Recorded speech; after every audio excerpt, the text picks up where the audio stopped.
салом мегӯям ба бинандагони гиромии радио Озодӣ.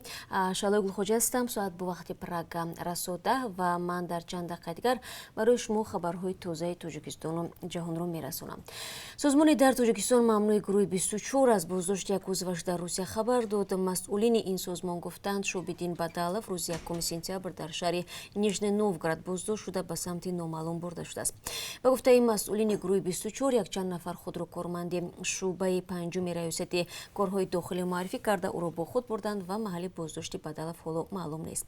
Созмони дар Тоҷикистон мамнӯи гурӯҳи 24 дар баёние гуфтааст, боздошти Шобиддин Бадаловро ба фаъолиятҳои сиёсӣ ӯ рабт медиҳад ва мақомоти тоҷикро ба ин кор алоқаманд медонанд. Мақомоти расмии Тоҷикистон ва Русия то ҳол дар бораи боздошти Бадалов расман ибрози назар накарданд. Ин бори дуввум аст ки Шобиддин Бадалов, намояндаи гурӯҳи 24 дар Русия боздошт мешавад. Пеш аз ин моҳи июни соли равон дар ҷараёни сафари раиси ҷумҳури Тоҷикистон Эмомалӣ Раҳмон ба Москав, Бадалов ва Раҳматҷони Муҳаммад пикети эътирозӣ доир карданд. Мақомоти интизомии Русия ин ду узви созмони дар Тоҷикистон мамнӯи гурӯҳи 24 дастгир ва онҳоро ба 15 рӯз ҳабс маҳкум карда буданд. Вазорати корҳои дохилии Тоҷикистон се постгоҳро дар ҷануби кишвар аз байн бардоштааст. Ба гуфтаи мақомоти вазорат, сабаб барои сари вақт дастрас шудани ҳосили кишоварзон ба пойтахт будааст. Аммо манобеи радио Озодӣ дар мақомоти интизомии вилояти Хатлон мегӯянд, ки ин бо фармони сарвазир Қои Расулзода сурат гирифтааст. Дар вазорати корҳои дохилӣ гуфтанд, бастани постгоҳҳои БДА муваққатӣ буда дар ҳолатҳои зарурӣ ба кори худ шурӯъ хоҳанд кард.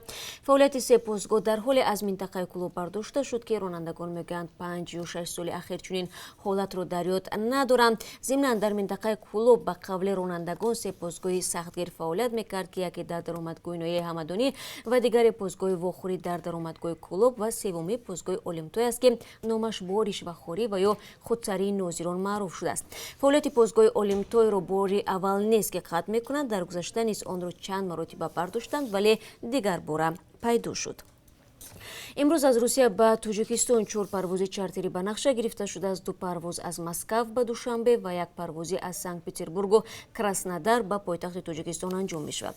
Вазорати корҳои хориҷии Тоҷикистон дирӯз дар изҳороти расмӣ шарти бозгашт ба кишварро эълон кард. Бино ба он, ҳамватаноне ки ба ватан бармегарданд бояд бо худ маълумотнома дар бораи мавҷуд набудани сирояти COVID-19 ва на дертар аз 96 соат, яъне 4 шабона рӯз қабл аз омадан ба Тоҷикистон омода гардидааст дошта бошанд. Кӯдакони то 3 сола аз пешниҳоди маълумотнома озод мебошанд. Дар бораи нархи билетҳо дар ин изҳорот чизе гуфта намешавад. Инам дар ҳолест ки аксарияти муҳоҷироне ки мехоҳанд ба ватан баргарданд мунтазири боз шудани марзҳо ва барқарор гардани парвозҳои доимӣ ҳастанд. Онҳо аз нарх ва камбуди билет ба ин парвозҳо шикоят доранд. Дар барномаи хабарии имрӯза баъди 3 соат мо дар ин мавзӯъ суҳбат хоҳем кард. Барномаро тамошо кунед. Иззатамон ҳомии ҳуқуқи муҳоҷирони тоҷик дар Русия мегӯяд, сафорати Тоҷикистон дар Москав барои мусоидати интиқоли як ҷавони маҷрӯи тоҷик ба ватан изҳори омодагӣ кардааст. Ҳафтаи гузашта Иззатамон аз як бемористоне дар шаҳри Москав дидан кард, ки дар он ҷо 2 ҷавони маҷрӯи тоҷик дар ҳолати вазнин бистарӣ буданд. Яке аз онҳо сокини 20-солаи ноҳияи Деваштиж мебошад, ки дар рӯзи якуми кораш дар сохтмон аз қабати 5-уми бино ба замин афтодааст. Табибони рус гуфтанд, ин ҷавонро бояд бо дастгоҳи нафаскашӣ ва як табиби реаниматолог ба ватан интиқол бидиҳанд.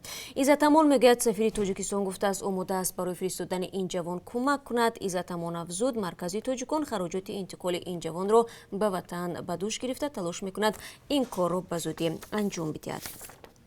Кумитаи ҳолатҳои фавқулоддаи Тоҷикистон хабар медиҳад, ки дар Хуросон баъди сели харобиовар барои зарардидагон шаҳраки замонавӣ бунёд шудааст. Дар маросими ифтитоҳи шаҳрак нахуст вазири Тоҷикистон ва раиси вилояти Хатлон иштирок намуданд. Ба қавли манбаъ, ҳамаи 67 хонаи иstiqomatӣ ва бунгоҳи тиббӣ пурра омода ва ба истифода дода шуданд. Корҳои сохтмонӣ, сартарошхона, маркази савдо ва дорухона ҷараён дорад.